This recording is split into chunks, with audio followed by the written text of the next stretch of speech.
नमस्कार, मैं सिद्धार्थ बैनर्जी एक बार फिर आप सबकी सेवा में आप सबके समक्ष प्रस्तुत हुआ हूँ।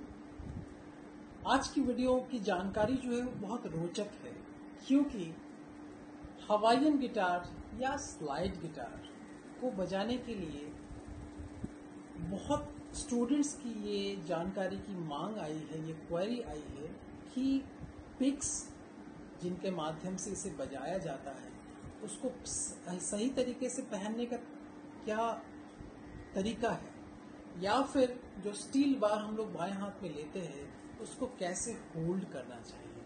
तो आज का पूरा वीडियो इन महत्वपूर्ण जानकारियों पे बना हुआ है। सबसे पहली बात ये साझा करना चाहूँगा कि हमारा जो वाद्य संगीत होता है इसके मुख्यतः 3 अंश होते हैं। एक होता है जिसे कहते हैं राइट हैंड एस्पेक्ट, मतलब आपका दाहिना हाथ कैसे काम कर रहा है। दूसरा है लेफ्ट हैंड एस्पेक्ट, मतलब आपका बायां हाथ उसे आप कैसे काम करते हैं, उसकी तैयारी आपकी कैसी है। तीसरा और one of the most important, बहुत ही उपयोगी और विशेष तौर पे महत्वपूर्ण, वो है दोनों का सिंक्रोनाइजेशन, मतलब दोनों का सुंदर समावेश, कि हम दोनों हाथ का एक साथ कैसे इस्तेमाल कर सकते हैं। तो ये बेसिक से लेके एडवांस लेवल की ये एक जर्नी है, यात्रा है, जो कि पूरी तरह से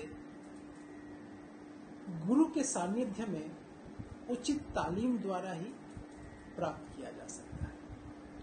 अब मैं जो सबसे बेसिक और ज़रूरी जानकारी है उस पे आ रहा हूँ कि इन पिक्स का कैसे इस्तेमाल होना चाहिए। सबसे पहला है, क्योंकि हमारा जो दाहिना हाथ है वो जितना अच्छा तैयार होगा ये हमें हेल्प करेगा कि हम बाएं हाथ पे और अच्छा काम कर सके और फिर दोनों हाथों का हम समन्वय कर सके। सबसे पहली बात है कि पिक्स को पहनते समय बहुत स्टूडेंट बहुत सारी छोटी छोटी गलतियां कर देते हैं अज्ञानतावश, क्योंकि उन्हें पता नहीं होता है। सबसे पहले मैं आ जाता हूँ थंब पिक्स पे। यहाँ पे 2 तरह की पिक्स है। ये पिक्स जो है दोनों एक ही तरह के होते हैं, जो हम लोग मध्यमा और इस पे, मतलब मिडिल फिंगर और इंडेक्स फिंगर पे पहनते हैं।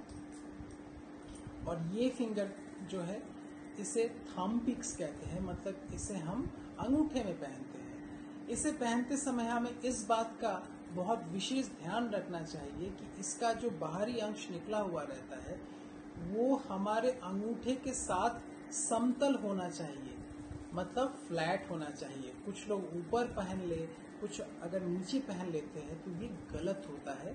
इसका एक सीधा बैलेंस होना चाहिए और ये आपके अंगूठे के साइज के अनुरूप होना चाहिए। ना हम इसे बहुत बड़ा साइज लेके एकदम अंदर तक नहीं पहनेंगे, वो भी गलत है, और न ही इतना छोटा लेंगे कि वो ठीक से हम पहन ही ना पाए। दोनों पे ही हमारे वादन पे इसका बुरा असर पड़ सकता है। इसलिए साइज का ध्यान रखें और एंगल का ध्यान रखें कि ये उंगलियों के समतल में होना चाहिए। आइए अब चलते हैं अगले पक्ष पे, अर्थात पिक्स, इसे कैसे पहनना चाहिए।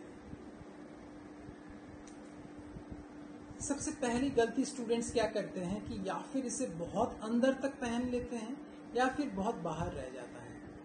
अब मैं एकदम जो राइट पोजीशन है आपके सामने रख रहा हूं। इन पिक्स को पहनने के बाद आप इस बात का ध्यान रखिए कि बहुत छोटा सा इतना अंश पहनने के बाद आपका ये जो ब्लेड की तरह है ये बाहर होना चाहिए।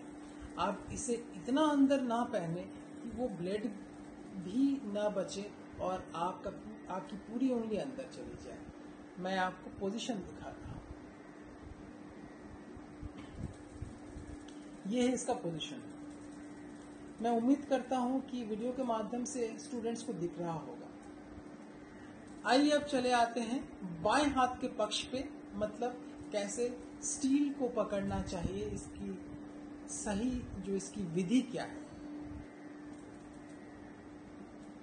ये है स्टील बार, इसका नाम है स्टील बार। इसकी एक तरफ गोलाई होती है, दूसरी तरफ फ्लैट समतल होता है। हम जब इसे बजाते हैं तो जो समतल भाग है वो हाथ के अंदर होना चाहिए और गोलाई जो है वो हमारी उंगलियों के साथ होना चाहिए। अब इसे लेने का तरीका ये है, ये जो हमारी दो उंगलियां हैं, इन दोनों के बीच में हम ऐसे रखेंगे स्टील को और फिर इसे अंगूठे के माध्यम से इसे हम अच्छी तरह से पकड़ लेंगे, जिससे कि जब हम बजा रहे हों तो ये हमारे हाथ से फिसल न जाए या फिर ये झटक के गिर न जाए। और जो इसका समतल भाग है वो हमारी उंगलियों की शुरुआत जहाँ पे हो रही है वहाँ पे इसे हम ऐसे रखेंगे। ये इसके बाद जब तार पे हम स्टील बार को रखेंगे, मैं जो कहने जा रहा हूँ ये बहुत महत्वपूर्ण बात है। यहाँ पे स्टील बार को रखने के बाद स्टूडेंट इस बात का ध्यान दे कि यहाँ पे 30 डिग्री का 30 डिग्री एंगल बनना चाहिए, ना 45 डिग्री ना एकदम फ्लैट हो जाए।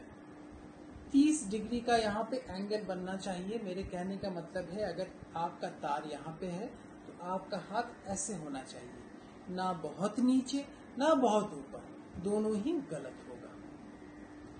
तो ये सारी जानकारियाँ स्टूडेंट्स के लिए बहुत आवश्यक है, जो लोग स्लाइड गिटार या हवाईयन गिटार या सिद्ध वीणा बजाते हैं या बजाना चाहते हैं। मैं उम्मीद करता हूँ ये सारी जानकारियाँ आप सबके लिए बहुत उपयोगी होंगी। चैनल से जुड़े रहने के लिए आप इसे ज़रूर सब्सक्राइब करें और इस वीडियो को ज़्यादा से ज़्यादा अपने फ्रेंड्स तक, म्यूज़िक लवर्स तक, जो लोग इस वाद्य यंत्र को सीखना या जुड़ना चाहते हैं इससे, उनसे ज़रूर साझा करें, शेयर करें। आप अगर मेरी ऑनलाइन क्लासेस ज्वाइन करना चाहें तो आप कमेंट सेक्शन पे या फिर डिस्क्रिप्शन में दिए हुए डिटेल्स में और कॉन्टैक्ट नंबर पे, ईमेल आईडी पे आप मुझे कॉन्टैक्ट कर सकते हैं। मैं उम्मीद करता हूँ कि इसी तरह मुझे आप सबका सेवा करने का ऐसे ही मौका मिलता रहेगा। तब तक के लिए नमस्कार। This is Siddharth.